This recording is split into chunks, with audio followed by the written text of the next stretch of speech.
Boa noite. Milhares de trabalhadores da TAP têm o futuro em suspenso à espera da decisão da Comissão Europeia sobre o plano de reestruturação da companhia. O plano foi entregue esta quinta-feira em Bruxelas e já se conhecem as grandes linhas. Despedimento entre 2.000 e 3.000 trabalhadores, cortes de até 25% na massa salarial dos que ficam, redução de 20% dos aviões e 30% das rotas, redução de aviões, como já dissemos, e para a TAP poder continuar a funcionar, o Estado tem de injetar entre 3,2 e 3,7 mil milhões de euros durante 4 anos. Mas este é apenas um plano de reestruturação, ou melhor, por assim dizer, é uma intenção do Governo que não quer que a TAP desapareça. Na verdade, não há certeza de que a Comissão Europeia aceite este plano, tal como ele está.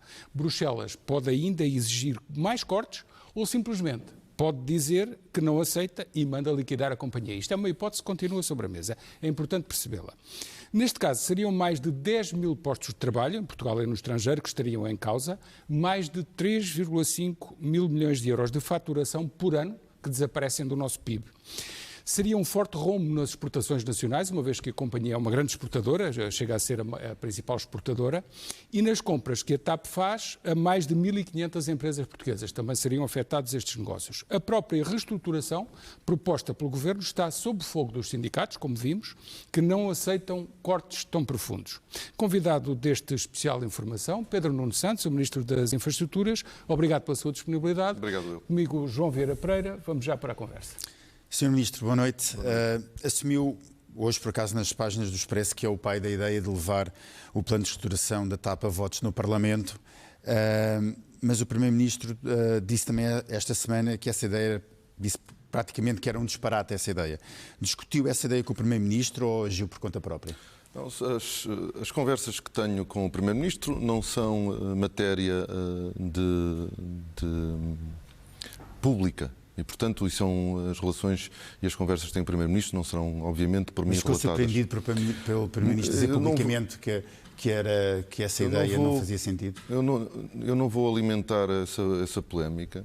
A única coisa que para mim é relevante nesta fase é, relativamente a esse tema, porque não gosto de fugir a ele, foi explicar porque é que eu achava que devia ter ido. Fiz isso. Tive já a oportunidade de ouvir também as declarações de José Gomes Ferreira sobre esta matéria. Nós temos, a leitura que se vai fazendo é reduzir políticos e analistas, todos nós, acabamos por resumir as ideias e as propostas que vão fazendo à tática política. E, portanto, nós todos temos uma visão taticista e até cínica da política. E não era uma tática política? Não, olhem para mim. Acham que eu sou dos políticos com falta de coragem no país? Olha, é uma das minhas características, é a falta de coragem. O Pedro pode não ter falta de coragem, mas pode ser acusado de ter uma atitude errática. Não, desculpe. Porque o senhor sabe perfeitamente... Deixe-me falar. Agora já estamos a começar o debate, José Gomes Ferreira. Não há aqui debate nenhum. Não há aqui debate. Faz uma pergunta, eu não posso responder. Escusa de pôr esta conversa nesse plano, não vale a pena ir por aí. Essa é uma técnica muito conhecida que não vamos seguir aqui. Não, mas era importante que eu pudesse responder, porque senão então nós tornamos isto uma coisa desagradável. Porque eu também não vou ficar calado a ouvir José Gomes Ferreira. Ficou conhecido como o homem que disse que ia pôr as pernas dos banqueiros alemães a tremer porque não pagava a dívida.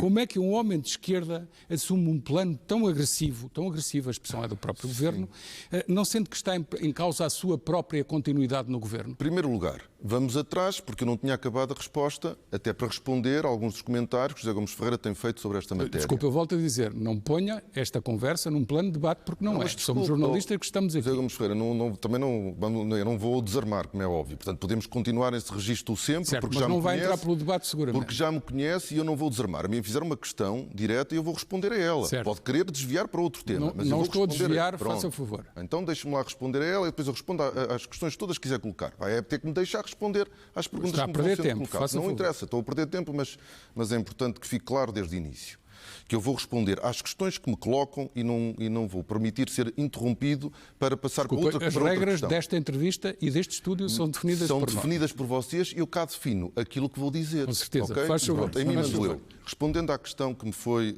colocada. Eu queria dizer que nós não podemos reduzir a avaliação e a análise política à tática. Eu não sou conhecido por ter falta de coragem e por necessitar do colinho de terceiros para tomar as minhas decisões. Tomo decisões, assumo-as e defendo-as. É assim que eu sou conhecido e o José Gomes Ferreira e o João Vieira Pereira conhecem-me o suficiente para saber que eu não me escondo e não tenho problema nenhum em tomar decisões que sejam difíceis. Agora, aquilo que eu achei, e essa é uma questão que eu já agora também vos devolvo para a vossa reflexão e que todos nós devemos fazer. Nós já sabemos hoje que o Parlamento tem a capacidade e o poder de travar transferências, por exemplo, fizeram isso recentemente com o Novo Banco, não estamos livres de que possam fazer isso com a TAP. Uma intervenção desta dimensão exige um quadro de estabilidade e previsibilidade. E estamos a falar de uma intervenção que tem impacto sério em orçamentos futuros e, provavelmente, em governos futuros.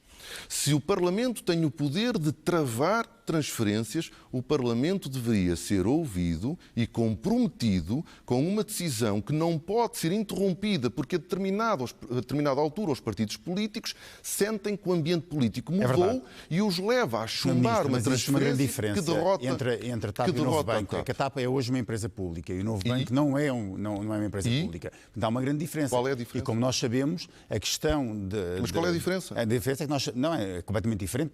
Quando existem compromissos de empresas, sendo elas públicas, elas, entrando no Orçamento de Estado, têm de estar no Orçamento de Estado.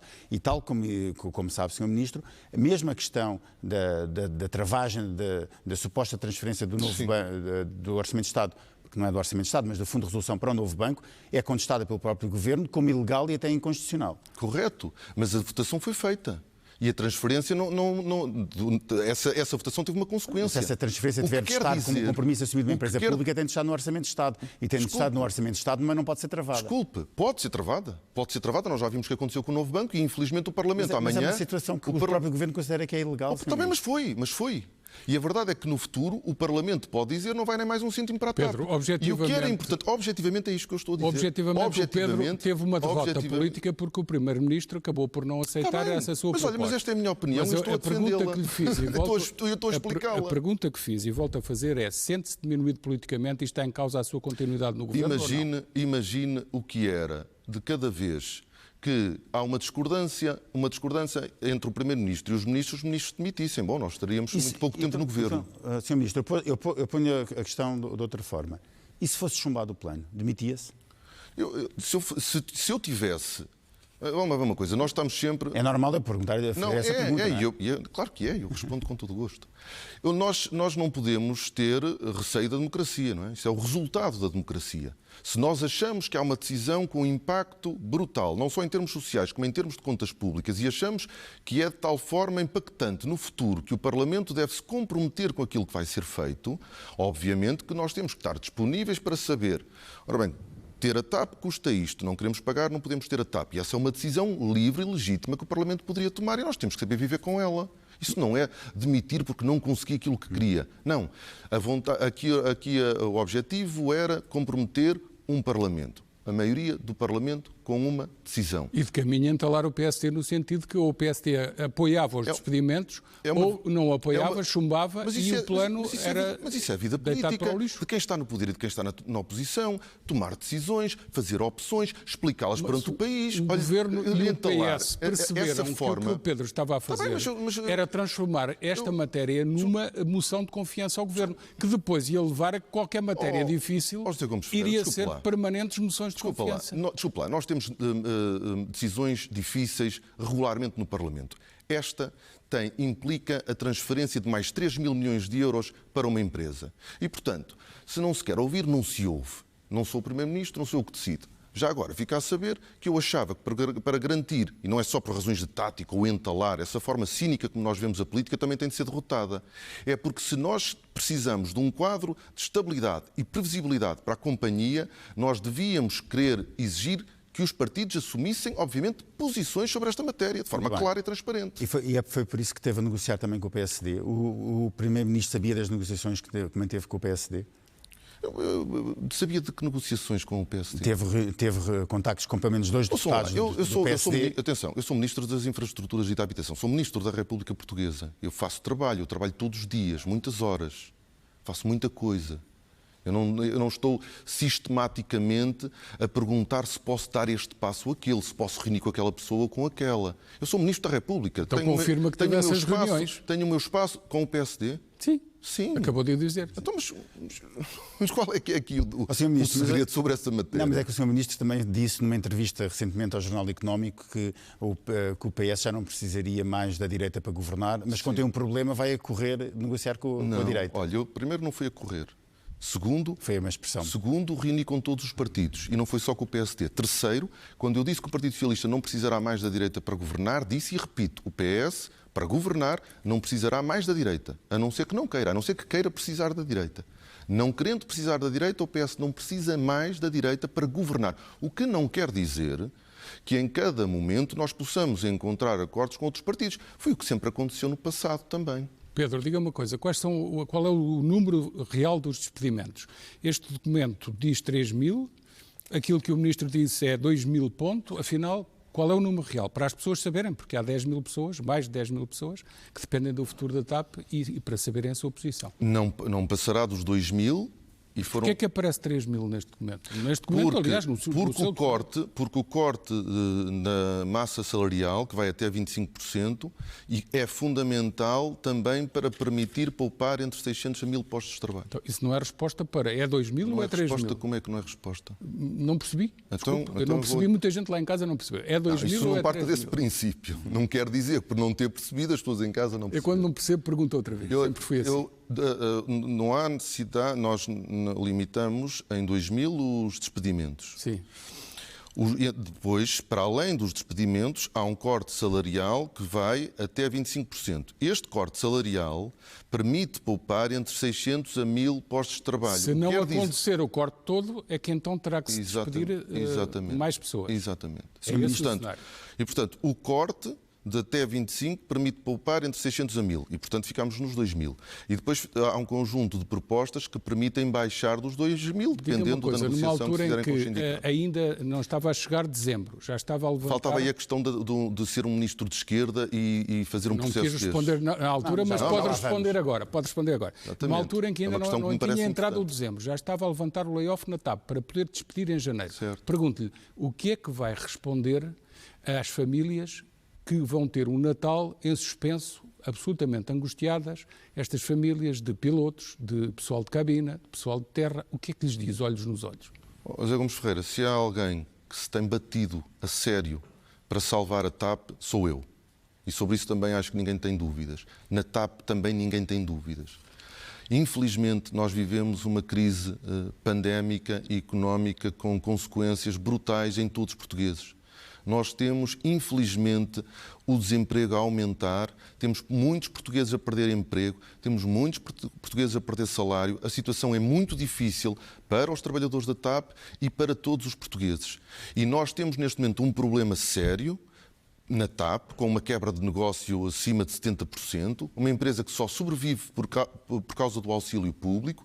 Temos um plano de reestruturação para fazer, para salvar a companhia, e nós estamos a trabalhar com muito afinco todos os dias para conseguirmos ter uma empresa capaz de beneficiar da recuperação, aproveitar a recuperação e ser uma empresa saudável. O ministro de esquerda a despedir milhares de pessoas. Mas essa é uma questão importante, porque partir-se do princípio que um ministro, por ser de esquerda, compactua ou convive com uma empresa pública ineficiente a dar prejuízo, é uma leitura errada que um outro homem de esquerda nunca faria. Isto é, eu por acreditar que o Estado deve ter empresas públicas, eu defendo que as empresas públicas tenham saúde financeira, sejam viáveis, sejam sustentáveis. Defendi isso não só para as empresas públicas, mas para todas as empresas. Sim, está bem, mas as empresas públicas dependem de nós, ok? Mas muitas vezes também vemos homens de esquerda a criticar os empresários por terem de fazer despedimentos.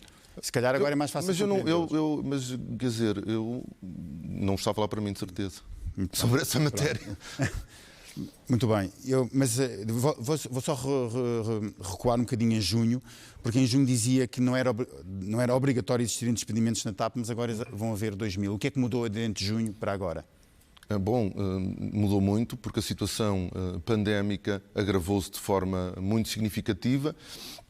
Hoje, Nós dificilmente conseguiremos fazer o plano de reestruturação sem despedimentos. Os 2.000 não são inevitáveis, obviamente, mas a situação agravou-se profundamente, como aliás Mas em se junho verifica... já sabia que a situação pandémica era grande, quer dizer, o país já tinha estado confinado, a Europa já tinha estado confinada também. Não.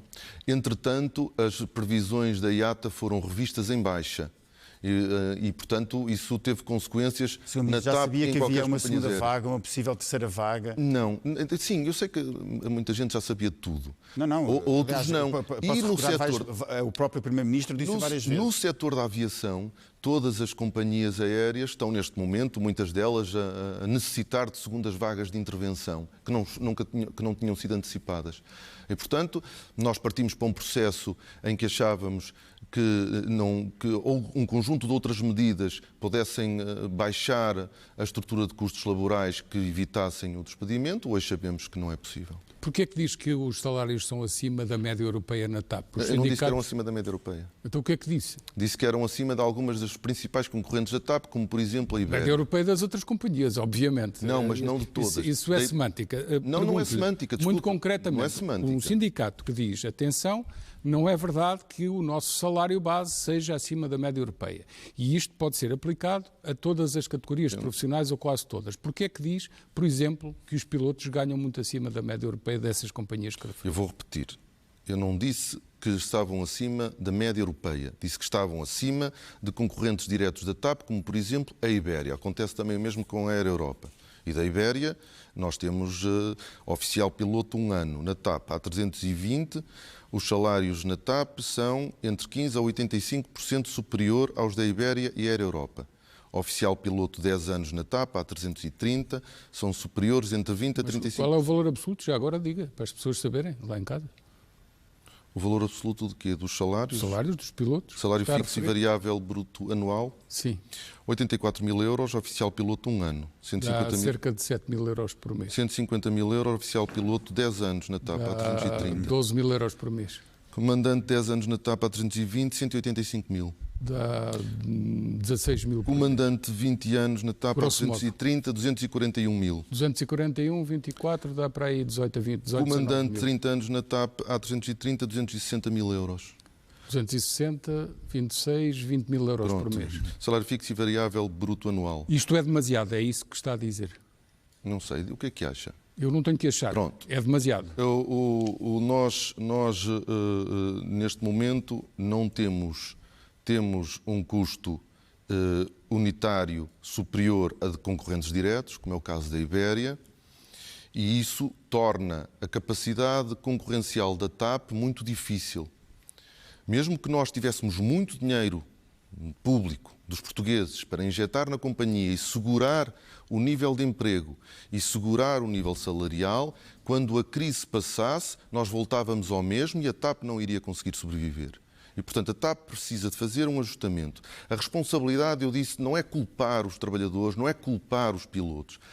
Nós temos consciência, eu tenho perfeita consciência de que um plano de reestruturação é agressivo e é agressivo, em primeiro lugar, para os trabalhadores da TAP. Não haverá cortes abaixo de 900 euros. Mas se nós não formos capazes de fazer uma reestruturação séria na estrutura de custos laborais, a TAP não tem qualquer hipótese de sobreviver nem de ser competitiva. E aí não haverá cortes abaixo de 900 euros? E aí não haverá emprego para ninguém na TAP, porque não haverá TAP. Não haverá cortes abaixo de 900 euros? Não. Mas haverá despedimentos em categorias que ganham menos de 900 euros ou não?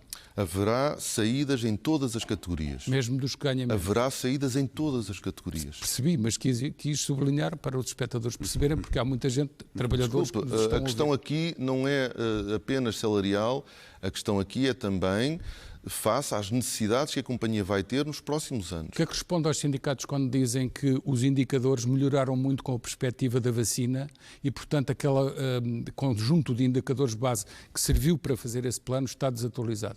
Não está. A única coisa que eu posso dizer é que nós usamos as últimas previsões da IATA. Não são as anteriores, são as últimas e, portanto, não está desatualizado. Não posso dizer muito mais que isto. Sr. Ministro, eu estou a ouvi-lo e estou Eu parece que estou a ouvir Pedro Passos Coelho quando estava a negociar com a Troika, porque os argumentos são sempre os mesmos. Temos de fazer isto para salvar o país, agora o Sr. Ministro diz que temos de fazer isto para salvar a TAP. Porque sabe, o João Vieira Pereira estudou na mesma escola que eu e, portanto, sabe de economia e sabe bem a diferença entre aquilo que é a economia de um país e a economia de uma empresa. O que nós fazemos numa empresa é fundamental ela conseguir se ajustar à situação económica. Eu sei que nós temos visões diferentes da economia. É preciso que os portugueses lá em cima que não sabem... Não estamos aqui a discutir... O João e o Pedro sabem que não podemos voltar às opiniões dos jornalistas. Mas é importante saber-se que nós temos visões diferentes da economia, por isso é que fazemos esta análise de forma diferente. É que quando numa economia de forma agregada, num país, se corta da forma como o governo liderado por Pedro Passos Coelho fez, nós estamos a agravar a situação económica das empresas até do ponto de vista individual. Aquilo que depois se faz numa empresa, isoladamente, é uma coisa diferente. A resposta... Por isso é que nós, à esquerda, sempre dissemos que nós não podemos gerir um país como se estivéssemos a gerir uma casa ou uma empresa. Os vossos despedimentos são mais suaves que os da direita. João Vieira Pereira. Não me deu a contra-resposta. Os vossos despedimentos são mais suaves que os da direita. São mais suaves os vossos. Os vossos despedimentos são mais suaves. Então o José Gomes Ferreira não percebeu. Eu posso explicar outra vez. Eu percebi.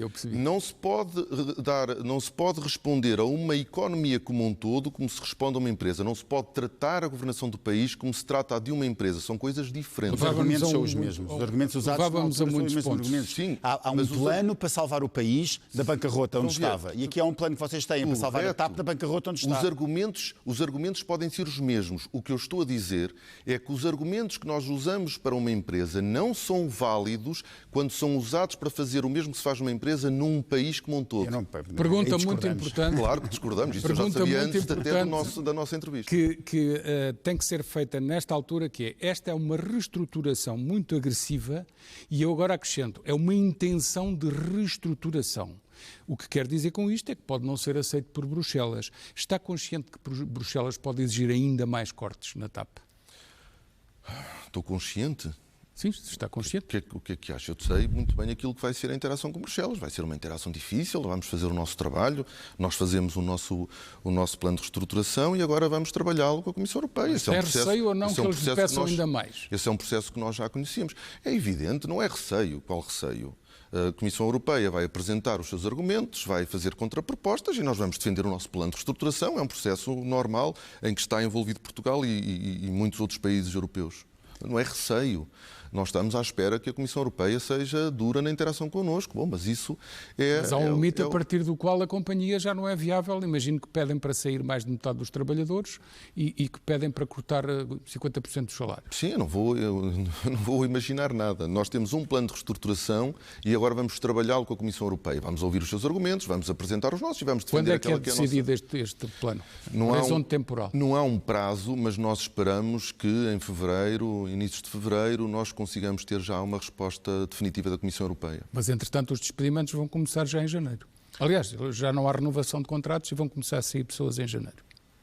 Não, nós só vamos começar a implementar o plano de reestruturação quando ele for autorizado em Bruxelas. Agora, há contratos que continuarão a não ser renovados, contratos a termo que continuarão a não ser renovados até março. Qual é o plano B, se falhar esse? Qual é o plano B para a TAP? Ou não há plano B? O plano B para se falhar este como? Se não for aceito pela Comissão Europeia. Vamos imaginar que falham as negociações em Bruxelas. Não, se falharem as negociações em Bruxelas, a TAP é liquidada. Portanto, esse é o plano B. Não é o plano B, é o que decorre das regras europeias. Neste momento, qualquer auxílio à companhia aérea TAP depende de uma autorização de Bruxelas. Se o plano de reestruturação não for aceito, se não der as garantias mínimas de que a TAP a prazo vai ser viável e sustentável, aquilo que dizem as regras comunitárias é a liquidação da empresa. 10 mil pessoas vão para a rua. É a liquidação da empresa se nós não conseguirmos... 10 mil pessoas vão para a rua. Ouça, eu diria que, infelizmente, poderão ser mais, porque a TAP representa no país muito mais do que as pessoas que dependem diretamente da TAP. Há muitas empresas que dependem da TAP e, portanto, infelizmente, o drama seria maior. Mas para isso é preciso que as negociações falhem. Onde é que está a sua linha vermelha nas negociações com Bruxelas?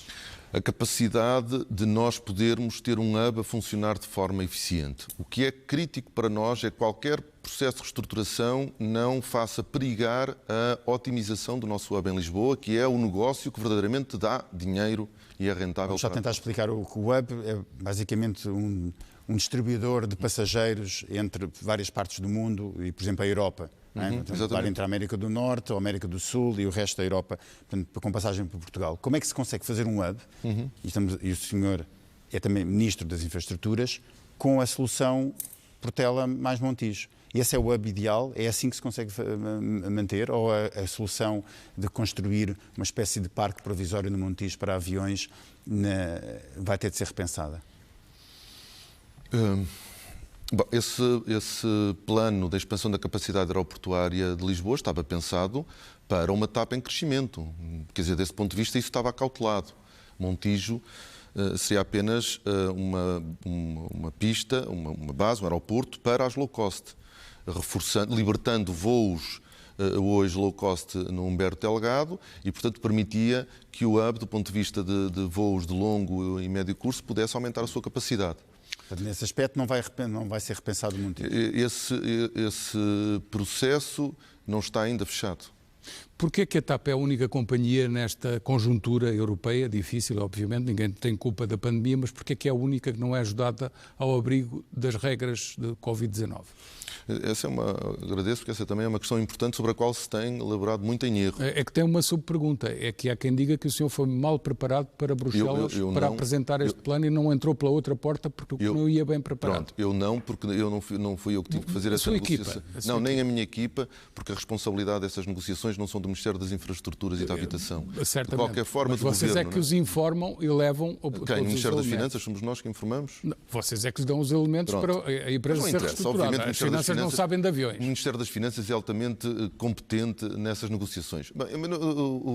Mas é um processo que não tem muito que saber, não tem muita ciência. Eu vou-lhe explicar porquê.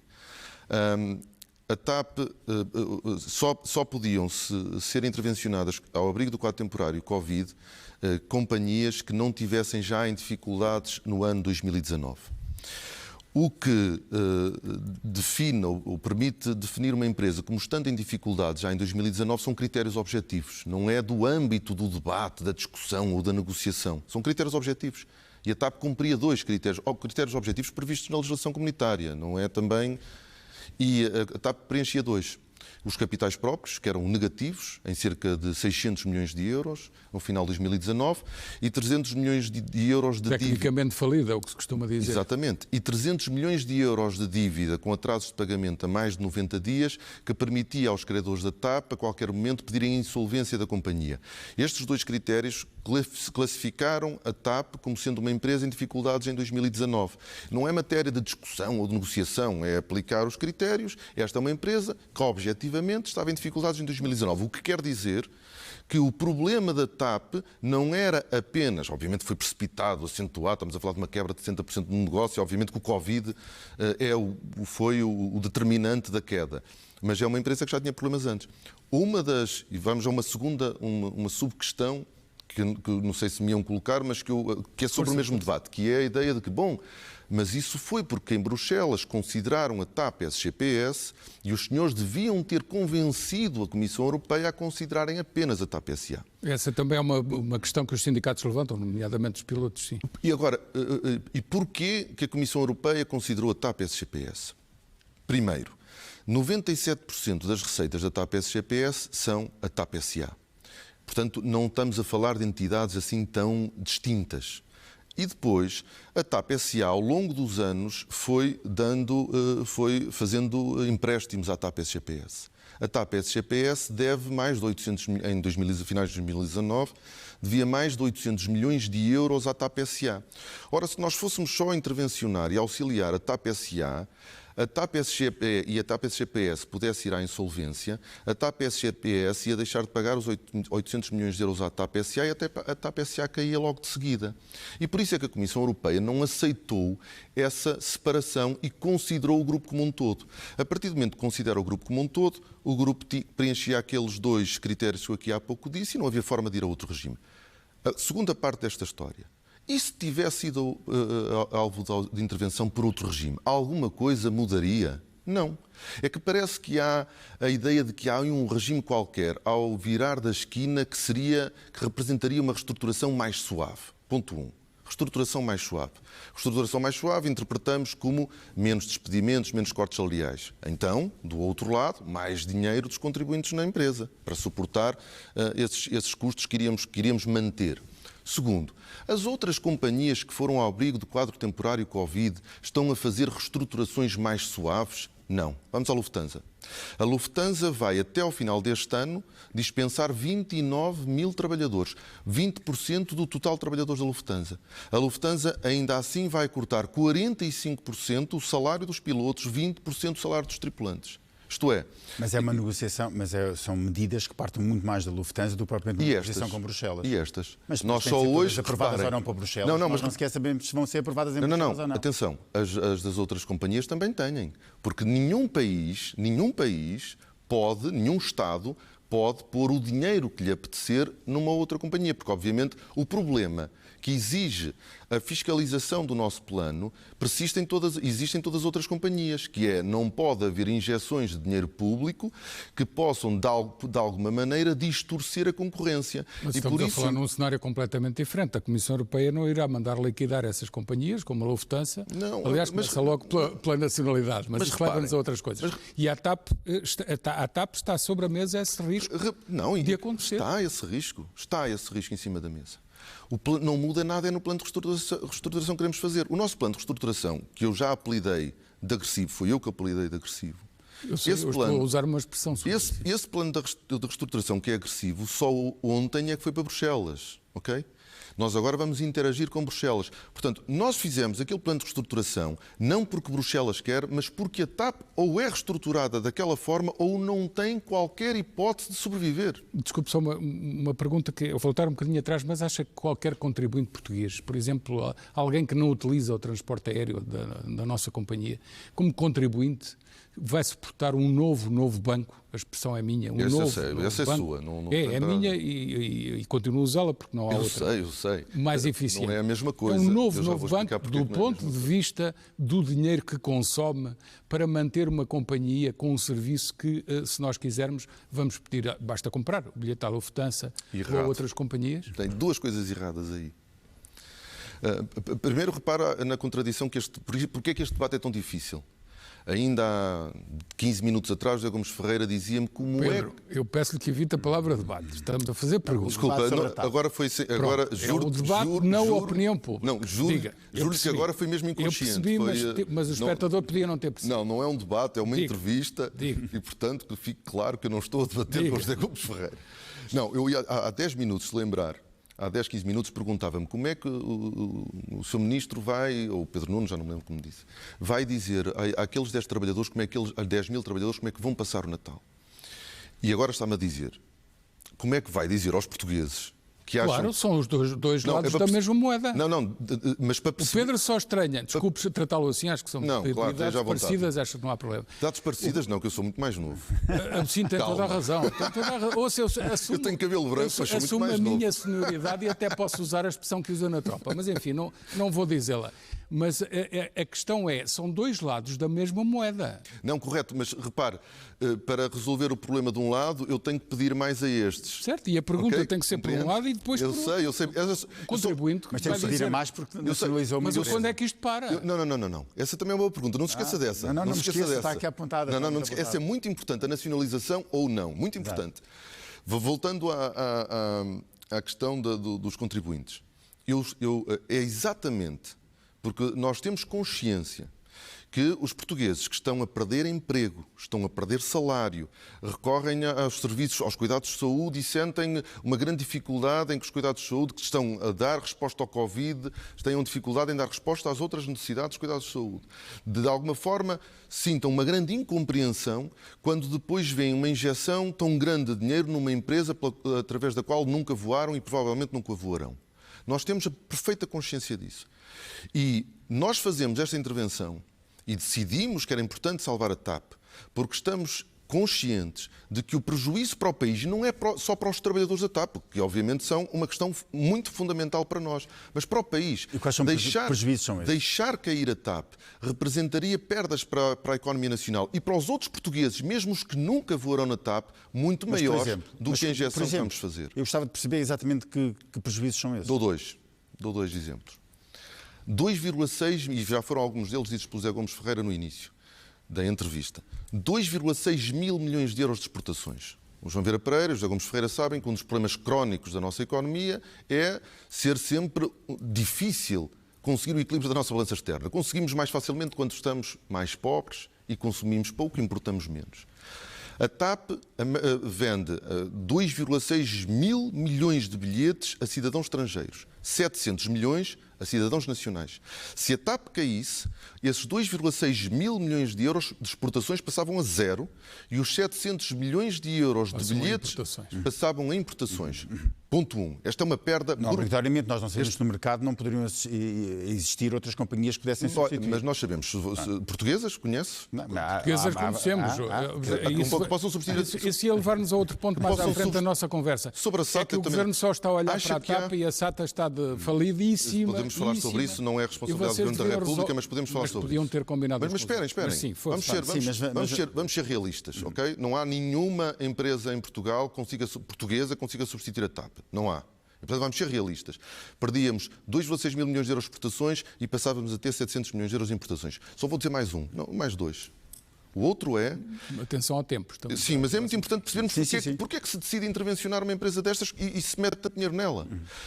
A TAP compra 1.300 milhões de euros, 1.300 milhões de euros por ano a mais de 1000 empresas nacionais. Essa é a parte mais Mas isso não quer dizer que não pudesse continuar argumentável. As empresas continuam a operar, o mercado continua a existir, os passageiros continuam a viajar. Vivemos em que mundo? Não, isso é que eu pergunto, às vezes pergunto mesmo. Não, eu também. Porque normalmente os jornalistas questionam-se sobre se os políticos estão a pensar bem. E nós também temos que nos questionar de quem se questiona sobre nós. Nós já temos, as companhias aéreas estrangeiras já existem, têm os seus fornecedores. O fim da TAP, não estou a dizer que algumas destas empresas não possam trabalhar para companhias aéreas estrangeiras, mas obviamente... O saldo era negativo. O saldo destes 1.300 milhões de euros gastos com empresas nacionais, a probabilidade destas empresas deixarem de ver a maioria esmagadora destes 1.300 milhões era brutal. Porque, obviamente, as outras companhias já têm os seus fornecedores. Sr. Ministro, uma pergunta que tem a ver... E o terceiro é o setor do turismo, que cresceu em Portugal nos últimos anos, assistido pelo crescimento da TAP. Nós sabemos muito bem que a maior parte dos turistas que chegam a Portugal não vêm transportados pela TAP. Não que? Vêm pelos low cost, principalmente. Não que? Sim. Não que? Não, senhor, agora está-me a falar apenas do mercado de Lisboa e Porto. O mercado de Lisboa e Porto, metade do aeroporto... 3% é o número... Cerca de metade do aeroporto de Lisboa é a TAP. Mas 3% dos turistas que chegam ao Algarve são transportados pela TAP. Não, 3%. A TAP, por exemplo.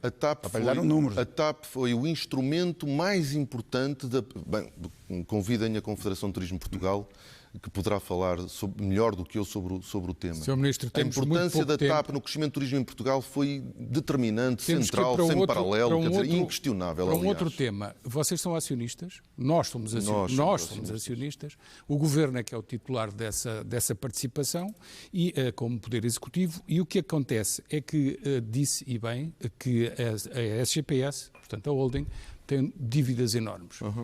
Grande parte dessa dívida, que foi financiada pela própria operação de transporte aéreo, é o descalabro enorme com a compra de uma antiga vara de manutenção e engenharia no Brasil, certo. Agora a manutenção e engenharia, ME. Então, mas as pessoas que vão perder o emprego e o dinheiro que os contribuintes estão a pôr na TAP é para pagar aqueles, e a palavra é minha e vou dizê-la com toda a clareza, crimes, porque está em investigação, ou suspeitas de crimes, que foram cometidos com aqueles negócios absolutamente ruinosos. E vocês põem-lhe um carimbo em cima, dizendo, fica aqui dinheiro para resolver isso? Fica aqui dinheiro para resolver Pergunto eu. Nós estamos o dinheiro é para a TAP SA e para a Portugália, pagar as dívidas. para a TAP SA e para a Portugal, não é para pagar as dívidas, é para financiar o processo de reestruturação em que as duas companhias estão. Onde está a dívida? No plano, sim, mas essa já está, José Gomes Ferreira. Tá bem, mas a mochila, infelizmente, está lá. Mas também foram responsáveis porque assumiram a maioria do capital. Mas o que é que... Podiam ter vendido saneado, liquidado. Vendido o quê? Vendido a dívida de 600 milhões de euros. Vendido a parte ruinosa do Brasil, que continua a dar mais prejuízo. No plano de reestruturação... Sabe o que eu quero dizer? Não, hoje em dia... Vai vender o Brasil. Continuaram a dar prejuízo. Hoje em dia, a operação no Brasil está relativamente equilibrada, não é um problema, neste momento não é um problema, infelizmente o problema já lá está todo, mas no quadro da reestruturação nós queremos nos ver livre da ME Brasil. Vender? E as outras participações... Esperemos conseguir vender. Sr. Ministro, e as outras participações que tem, por exemplo, na Ground Force ou na Educating Post? Essa decisão não está tomada. A Ground Force é uma empresa muito importante no negócio da TAP. E por isso, do ponto de vista financeiro, a venda dessas participações não era relevante, do ponto de vista do que estamos a falar, do ponto de vista material, mas são negócios importantes para a TAP e, portanto, não está neste momento em cima da mesa a venda de participação dessas empresas. No que diz respeito à ME Brasil, nós temos excesso de capacidade do ponto de vista de manutenção, queremos focar a manutenção dos nossos equipamentos, das nossas aeronaves, nas nossas oficinas em Portugal. E, portanto, resolver esse problema. A questão da nacionalização, não se esqueça, porque eu gostava de falar sobre ela. Não, força. Não, porque há uma ideia alimentada de que nós, em junho, tomamos uma decisão de tomar o controle da empresa como se houvesse uma alternativa. Aliás, já ouvi muita gente dizer que nós poupamos o privado de meter dinheiro na TAP, ainda levou o dinheiro de volta. Mas isso é verdade. Foi um negócio feito por um homem da aviação que foi o melhor negócio do mundo. Mas está a ver porque é que às vezes eu digo que é um debate, porque eu nem sequer consigo explicar. Já Pedro, esta é a interrogação das pessoas lá em casa. Então dá-me a oportunidade de explicar? Claro que sim, pronto, mas obrigado. Tínhamos que introduzir esta questão na conversa. Introduzi logo eu. Não é? 55 milhões por um capital que vale zero? Mas quer-me ouvir? Quero. Pronto, obrigado. E é muito importante nós conseguirmos deixar algumas coisas que não merecem muita discussão para trás para podermos discutir aquilo que importa. Em primeiro lugar, quando nós decidimos fazer a intervenção na TAP, a questão não era saber se fazíamos nós ou se fazia David Neeleman. A questão era saber se fazia o Estado ou se a TAP falia. Porque o privado, primeiro, não tinha dinheiro nem disponibilidade para meter um único cêntimo na TAP. Quando dizia assim, o Sr. Ministro, por bravata ideológica, quis tomar o controle da TAP. Não. O que o Governo quis, e eu, como Ministro das Infraestruturas, foi salvar a TAP. O privado não tinha nem €1 para lá meter. Ponto final. Primeiro ponto. E é preciso falar de 2017. Não, estou a falar agora. Não tinha €1 para lá. Não tinha lá €1 para lá. Mas ainda lhe pagaram 55 milhões. Vamos agora a essa questão. Mas espera lá, isso decorre da decisão de terem entrado em 2017 e subvertido toda a lógica do negócio. Gomes Ferreira, se a TAP fosse 100% privada, quando chegássemos a esta crise pandémica, nós, Estado português, iríamos ter que tomar na mesma uma opção. Vamos deixar aquela empresa privada ir à falência ou vamos intervencioná-la? A nossa opção, enquanto Governo Socialista, seria vamos intervencioná-la porque é demasiado importante para a economia nacional e para todos os portugueses, mesmo os que não voam. A nacionalização aconteceria na mesma, embora diferida no tempo. Mas exatamente, numa condição pior. Isto é, nós fazíamos, como nos tinham dito, façam uma garantia em empréstimo e os privados continuariam lá, até ao momento em que apresentariam eles o plano de reestruturação em Bruxelas. Bruxelas exigiria que parte da dívida garantida pelo Estado fosse convertida em capital e nós, em fevereiro, passaríamos a ser os donos da empresa. Qual era a diferença? O plano de reestruturação teria sido feito por uma equipa que já sabia que pós a autorização de Bruxelas não iria continuar na empresa. E, portanto, imaginemos que o plano de reestruturação seria esse. Segunda questão, que tem a ver com ele levou dinheiro. Deve ter sido o único na área da aviação mundial que levou dinheiro. Eu fico espantado por partirem do princípio que nós não sabemos bem o que estamos a fazer e que toda a gente sabe, menos os que têm responsabilidades. David Neeleman, a Atlantic Gateway, tinha prestações acessórias na TAP de 224 milhões de euros e que poderiam ser resgatadas ou pedidas no momento em que a empresa passasse a ser pública. Isto é, em que o Estado, no momento em que o Estado passasse a ser sócio maioritário da companhia, a Atlantic Gateway podia pedir os 224 milhões de euros. E aquilo que nós fizemos foi uma negociação para que o David Neeleman saísse da empresa naquele momento, para sermos nós a controlar o plano de reestruturação, para sair e abdicasse porque nós obviamente íamos resistir a pagar a prestação acessória, ele iria para tribunal e nós iríamos disputar, mas ele iria para tribunal e em última instância poderia receber os 224 milhões de euros. Atlântico. Mas porquê é que então não deixaram falir a empresa simplesmente? Esperem. E portanto, isso foi estudado. E portanto, nós fizemos uma negociação com David Neeleman para ele, em troca de 55 milhões de euros, ir-se embora e abdicar de qualquer litígio futuro. Esse foi o nosso negócio. Ele não ganhou o dinheiro, ele abdicou de uma parte considerável daquilo a que teria direito, de acordo com Estudaram, portanto, uma hipótese de fazer algo como foi feito, por exemplo, na Bélgica ou na Suíça, com a Suíça. Isso foi estudado na altura. As conclusões a que nós chegamos era de que esse seria um processo muito descontrolado, imprevisível, caótico, que poderia custar muito mais ao Estado português. Não era certo, porque, entretanto, desde a queda da Sabena, as regras europeias em matéria de aviação alteraram-se de forma muito radical. Não teríamos a certeza de que pudéssemos ter um bom desfecho na relação com Bruxelas. E depois temos um risco muito grande, que era o de, abrindo uma companhia nova, o que é que aconteceriam aos slots da TAP. E este é o principal ato. Há quem diga que isso não é um problema. Não, sim, a perda de slots está congelados até março, mais ou menos. Mas são da TAP. E, portanto, ficaria aqui uma incerteza muito grande e esse é o ativo que faz a TAP ser a empresa que é. Mas sabe que não indo para uma solução suíça ou uma solução sabena, pode acontecer ir para uma alitalia, Alitalia, ou não?